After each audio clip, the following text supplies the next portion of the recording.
أعوذ بالله من الشيطان الرجيم بسم الله الرحمن الرحيم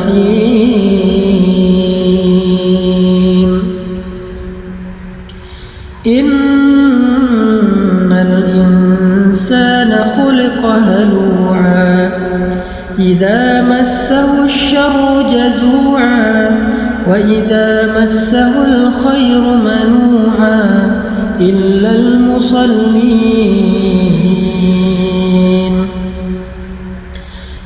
المصلين الذين هم على صلاتهم دائمون والذين في أموالهم حق معلوم للسائل والمحروم والذين يصدقون بيوم الدين والذين هم من عذاب ربهم مشفقون إن عذاب ربهم غير مأمون والذين هم لفروجهم حافظون إلا على أزواجهم أو ما ملكت أيمانهم فإنهم غير ملومين فمن ابتغى وراء ذلك فأولئك هم العادون والذين هم لأماناتهم وعهدهم راعون والذين هم بشهاداتهم قائمون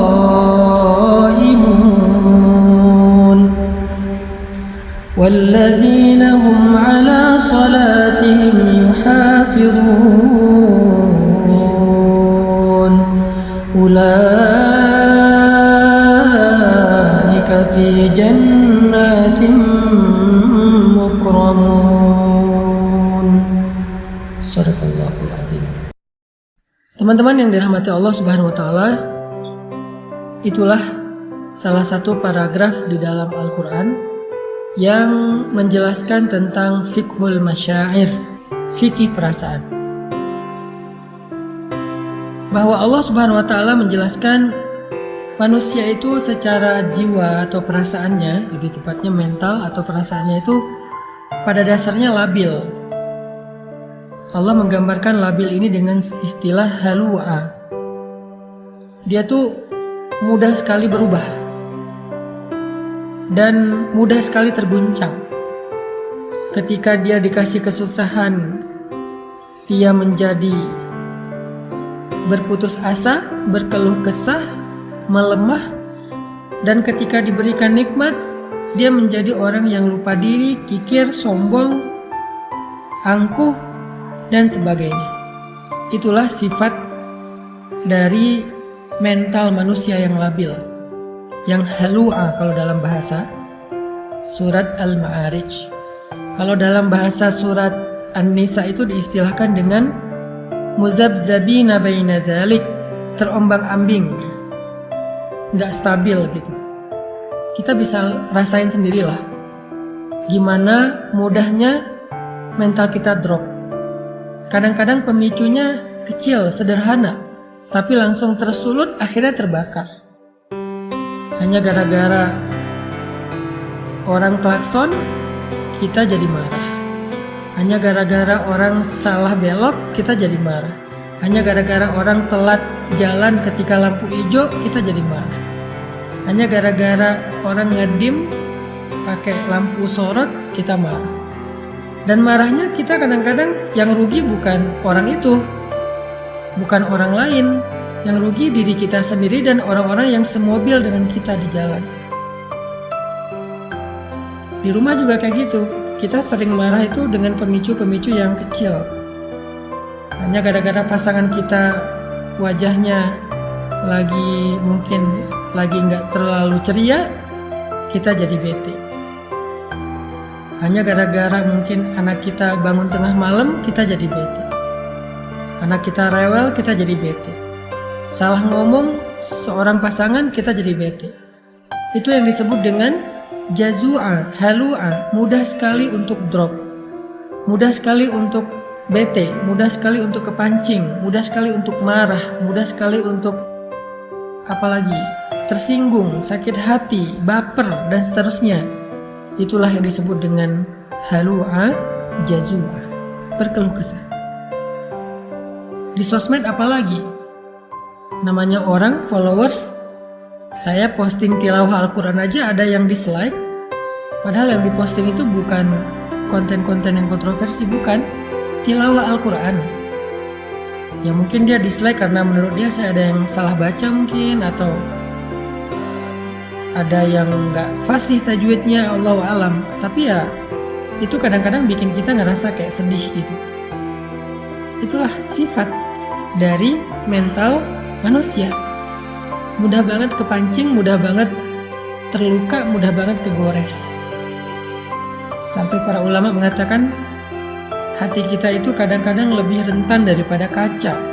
Jadi kalau kaca aja kemana-mana kita kalau bawa itu selalu dikasih stiker fragile.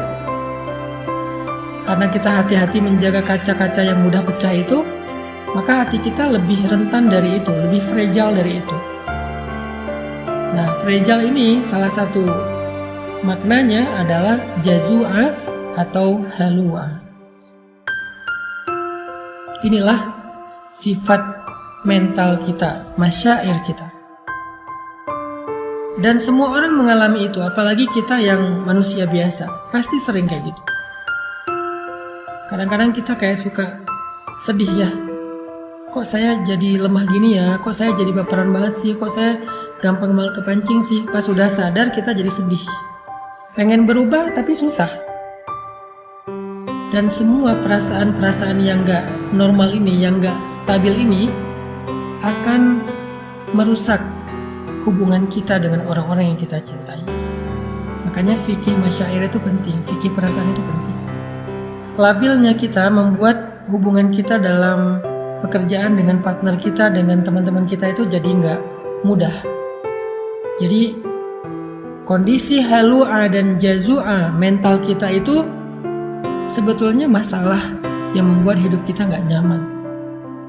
Bersosial media gak nyaman, di grup gak nyaman, di rumah gak nyaman, di jalan gak nyaman, berteman gak nyaman, punya keluarga gak nyaman, dengan mertua gak nyaman, dengan orang tua sendiri gak nyaman, dengan siapapun gak nyaman. Karena memang hati dan mental kita itu halua, jazua, kurang woles, kurang easy going. Innal insan khuliqa halua, idza massahu syarr jazua, wa idza massahu khair manua. Jadi poin pertama kita dari paragraf Al-Ma'arij itu adalah mental dan perasaan kita itu dasarnya labil. Hati kita itu labil. Kita tuh labil, pasangan kita labil, anak kita labil, orang tua kita labil. Semua manusia yang kita kenal itu labil. Semua kita itu halua, jazua, manua, semuanya sama. Jadi kita hidup di antara kelabilan-kelabilan perasaan dan hati manusia. Yang hari ini dia sayang sama kita, besok dia bisa bete dan benci sama kita. Yang hari ini dia ngebelain kita, besok dia bisa nyerang kita. Yang hari ini dia muji kita, besok dia bisa mencela kita loh. Itulah manusia.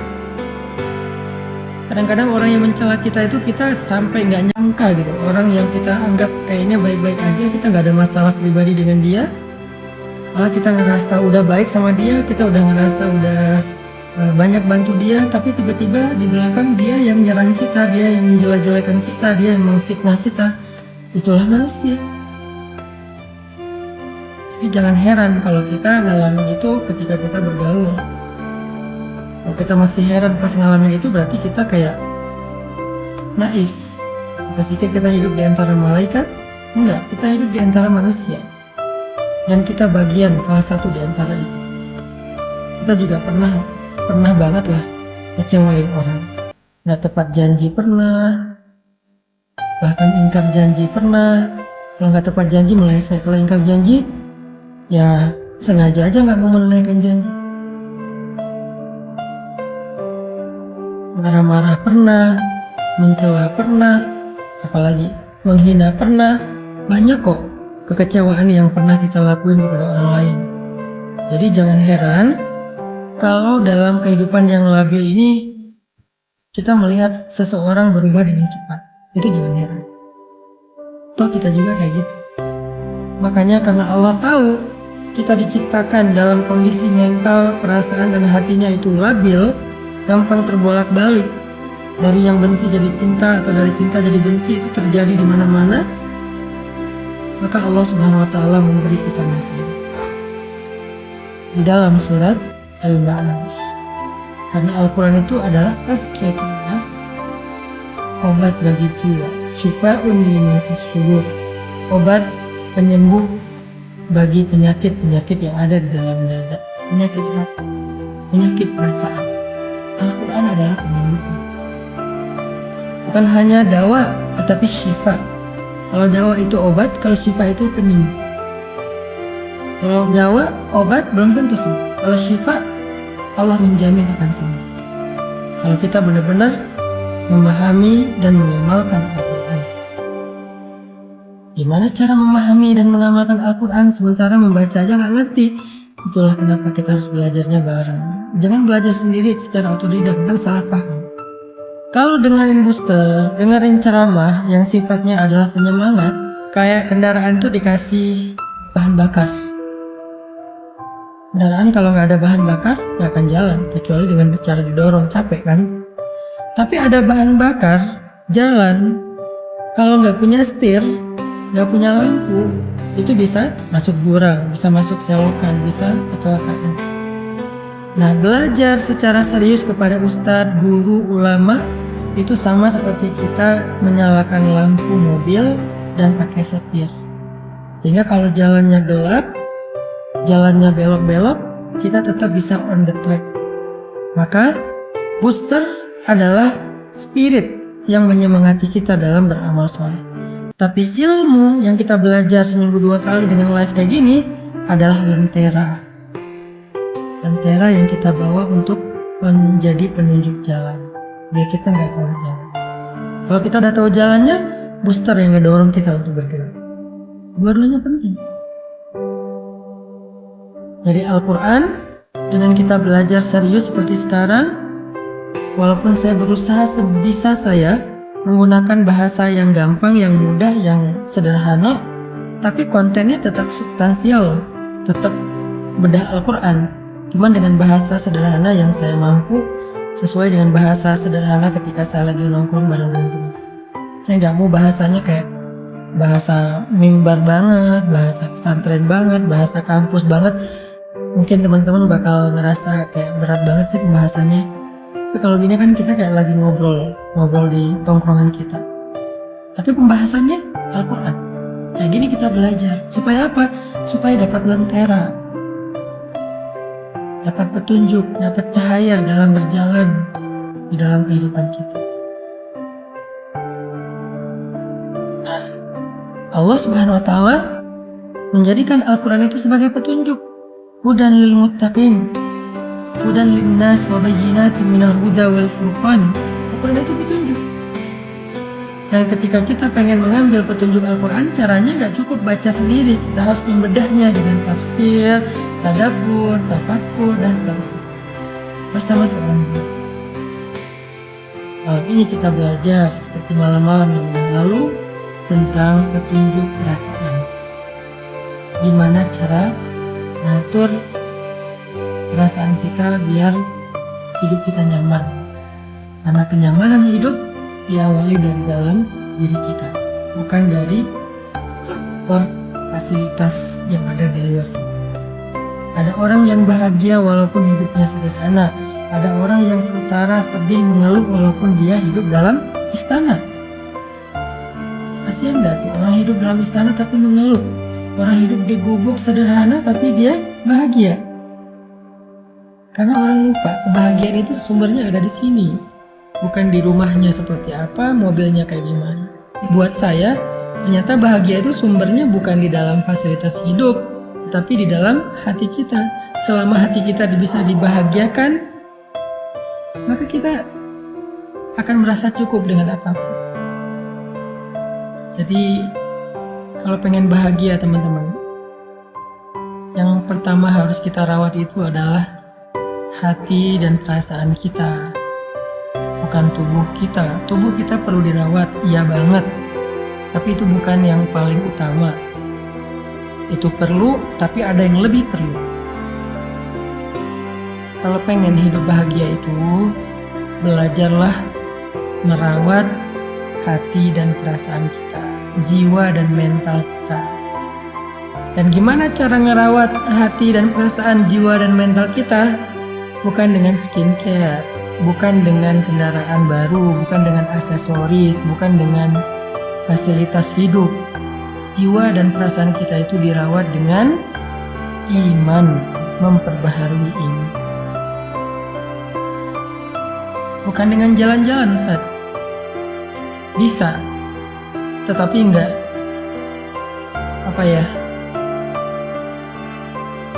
tangguh. Bukankah kita kadang-kadang bete gara-gara jalan-jalan, macet, apalagi yang tinggal di kota-kota besar. Baru keluar rumah udah macet, udah capek-capek macet-macetan, sampai di sana cuman sebentar udah tutup. Dan banyak lagi masalah-masalah teknis terjadi. Jadi yang harus di happyin itu bukan zahirnya dulu, tapi batinnya. Dan sumber kebahagiaan batin itu, kalau kita pengen belajar, apalagi setelah hidup kita rumit, seperti sekarang setelah kita dewasa. Kalau anak kecil mungkin lebih gampang happy lah ya, hidupnya nggak rumit. Tapi setelah kita dewasa, hidup kita udah rumit, kita butuh solusi ekstra. Kalau anak kecil sekedar bisa main aja udah happy dia. Kalau kita kan nggak. Maka kita butuh Al-Quran, kita butuh ilmu, kita butuh pembaharuan iman, kita butuh booster, kita butuh nasihat, kita butuh fikih perasaan. Itulah yang membuat kita bisa merasakan kenyamanan hati. Allah Subhanahu wa Ta'ala mengajarkan kepada kita di dalam surat Al-Ma'arij gimana caranya biar mental, jiwa dan hati kita tuh stabil. Nggak halu, ajazu, amanu, dan seterusnya, tapi dia stabil. Gimana caranya?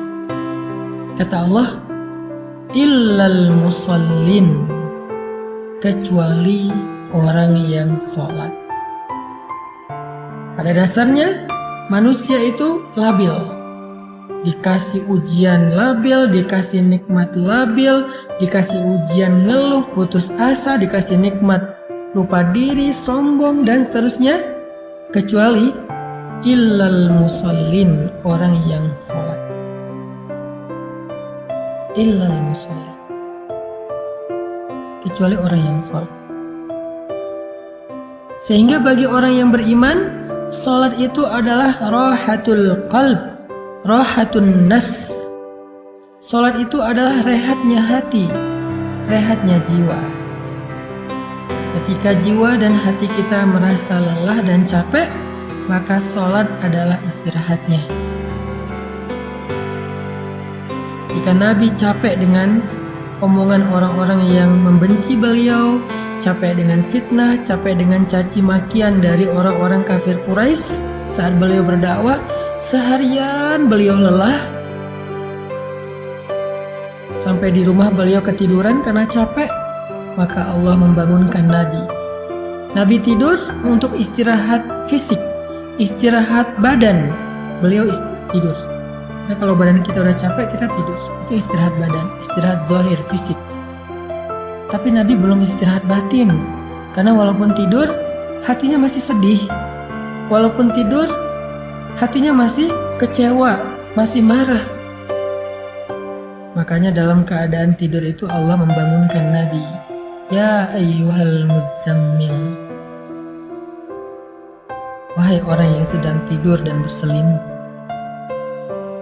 yang hatinya masih gelisah, yang hatinya masih lelah, yang hatinya masih sedih dan kecewa, yang hatinya masih marah. Ya ayyuhal muzammil, qumil laila illa qalila. Bangun dan sholatlah di malam walaupun cuma sebentar. Kenapa? Karena tidur itu istirahat fisik, tapi sholat itu istirahat jiwa, istirahat batin. Sehingga kalau batin dan jiwa kita merasa lelah, capek, lemah, kecewa, marah, labil dan seterusnya, dia butuh istirahat, dia butuh hiburan, dan hiburannya as-sholah.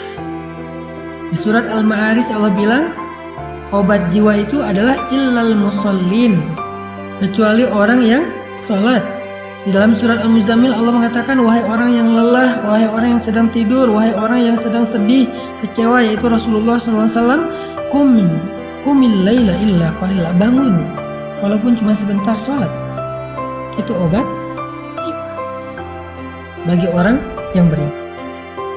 Dan Nabi SAW bersabda, ketika Nabi dalam keadaan sedang lelah jiwanya, lelah hatinya, lelah perasaannya dengan semua omongan-omongan orang Yahudi dan orang munafik di kota Madinah, maka Nabi SAW menyuruh Bilal untuk azan agar beliau dan sahabat bisa sholat untuk bisa mengistirahatkan hati yang lelah.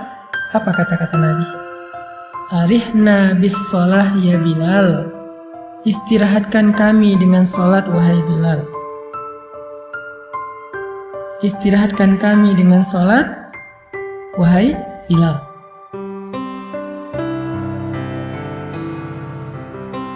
Nabi nggak mengatakan wahai Bilal azan, nggak. Nabi bilang istirahatkan kami dengan sholat wahai Bilal. Maksudnya apa?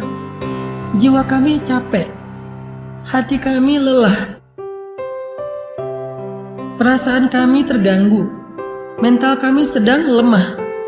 Maka istirahatkanlah jiwa, mental, perasaan, dan hati kami wahai Bilal dengan sholat azan maksudnya. Dan Bilal faham, sehingga akhirnya Bilal wudhu langsung Allahu Akbar, Allahu Akbar, azan. Hayya 'alas shalah.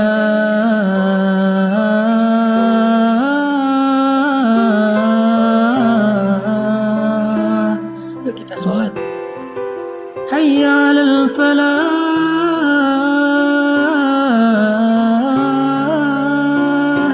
Yuk kita memperoleh kemenangan, kebahagiaan, keberuntungan. Jadi bagi orang yang beriman, sholat itu adalah istirahat. Pertanyaannya, gimana cara menjadikan sholat itu sebagai istirahat?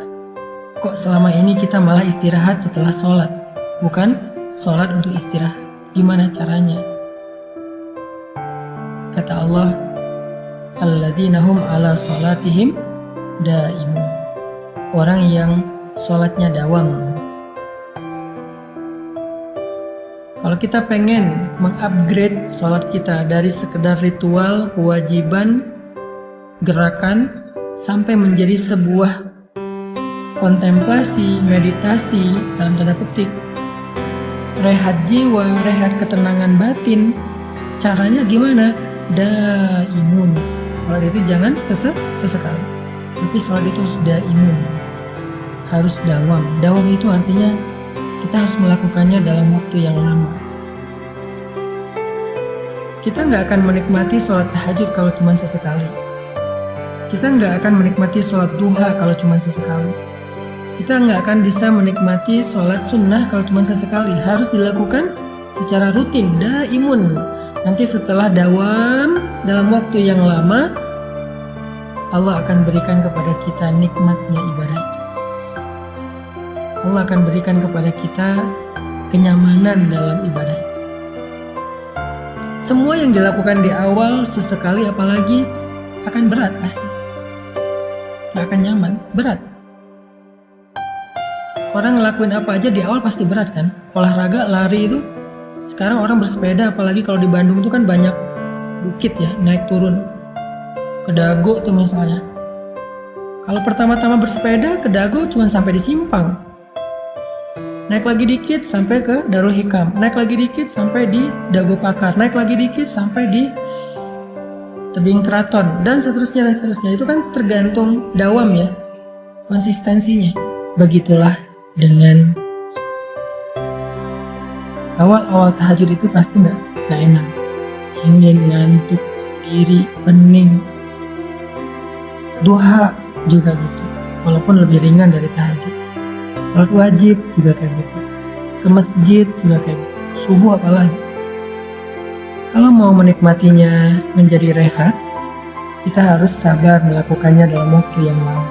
Jangan menyerah dulu, karena begitu kita menyerah, nanti kita akan memulai dari awal lagi kalau kita. Intinya daimun, harus dawam, nggak boleh cuma sesekali. Mau menikmati sholat, caranya nggak bisa sesekali, harus dawam. Mau menikmati perjalanan, nggak bisa sesekali. Kita kalau jarang melakukan perjalanan tuh gampang mabuk, gampang capek, nggak betah lama-lama di kendaraan. Apapun kalau dilakukannya belum dawam, nggak akan dapat rasa nikmatnya. Harus dawam. Begitu juga dengan, maka Allah mengatakan alladzina hum ala sholatihim daimun. Orang yang sholatnya dawam, orang yang sholatnya terus menerus. Itulah teman-teman solusi dari surat Al-Ma'arij kalau kita pengen menjaga jiwa kita lebih stabil dan lebih bisa istirahat. Kalau sholat udah jadi rehat jiwa, maka begitu kita sedih, kita sholat, Allah akan hibur hati kita. Begitu kita marah, kita sholat, Allah akan tenangkan hati kita. Begitu kita kecewa, kita sholat, Allah akan kuatkan hati kita.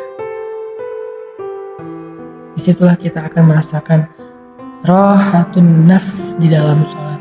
Ternyata sholat itu adalah nikmat bagi jiwa.